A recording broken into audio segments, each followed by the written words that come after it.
So hey everyone, welcome back to another quick and very interesting tutorial. Where in this quick tutorial, I'm going to show you how you can collaborate with someone on the Google Docs in real time online so that both of you can work together on one single Google Docs sheet. Now, in order to do it, you just simply open the Google Docs on your any of the browser you have, and let's just open the Google Docs. And once you open it, create a new blank document or open the doc file that you want to create the collaboration with.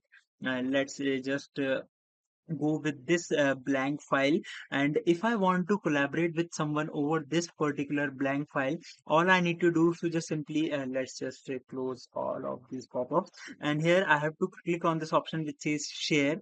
And once I do that, let me just save this file. Now here you have to share this document. You have to write the email of the person of which you want to collaborate with, and once you do that, you have to give them access of editing the document. Once you do that, both of you can work together on one single document sheet.